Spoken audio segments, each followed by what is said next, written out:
Hi, my name is Lauren Barger, and today I'll be presenting Lab 2, Lines of Charge for Physics 2212. For this lab, I will be going over three main sections: the introduction, where I will discuss the purpose, preliminary results, concepts, and assumptions; a Lab 1 recap, where I will restate all of the measurements, data, and results; and finally, the conceptual model, where I will demonstrate how the two charged tapes exert an electric force on each other. First, let's discuss what this lab's purpose was, along with some preliminary results, fundamental concepts, and assumptions. The purpose of this lab was to continue off the idea of Lab 1. Instead of treating the tape as a single point charge, we will be dividing the U-tape into segments and treating each segment as a line charge.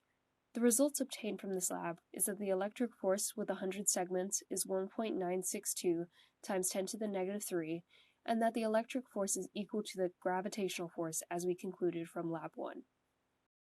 Fundamental concepts for this lab include Coulomb's law, superposition, which is the idea of using several segments of point charge to model the electric field and then summing them together, and finally Newton's second and third laws.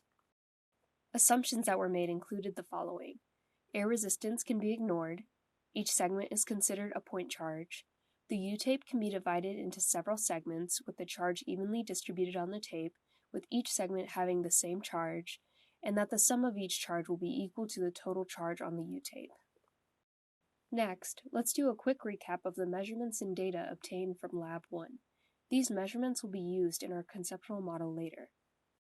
The length of the U-tape was 0.2 meters, the mass of the U-tape was 0.0002 kilograms, and the distance between the U-tapes was 0.33 meters. This distance was found after conducting 3 trials of the floating tape experiment seen on the right-hand side of your screen.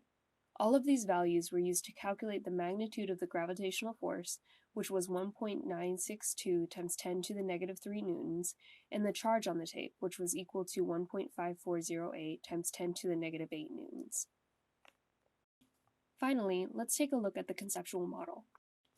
The code on the right shows constants used. This includes all of the values from the Lab 1 recap slide, as well as the Q variable.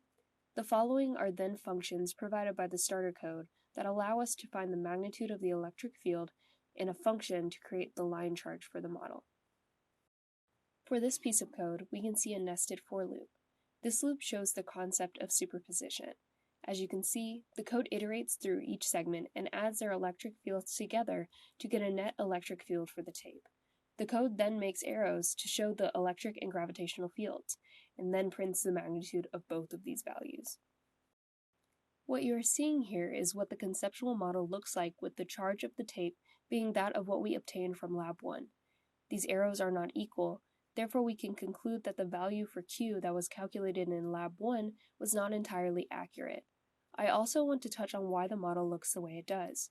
Since I ran this model with n equals to 100, or 100 segments, my lines of charge look as if it is one object, rather than separate points in lines radiating off of them.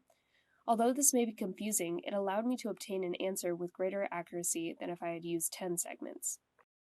Using the guess and check method, I was able to try different values for the Q variable until I got an answer where my magnitude for the electric force was equal to the gravitational force. The charge associated with this electric force was 2.924 times 10 to the negative 8 coulombs. In conclusion, the value obtained when modeling tapes as a single point charge is quite different from the value obtained from modeling the tapes as a line charge. The differences between these two values was roughly 62%. These estimates differ because of the method of calculation.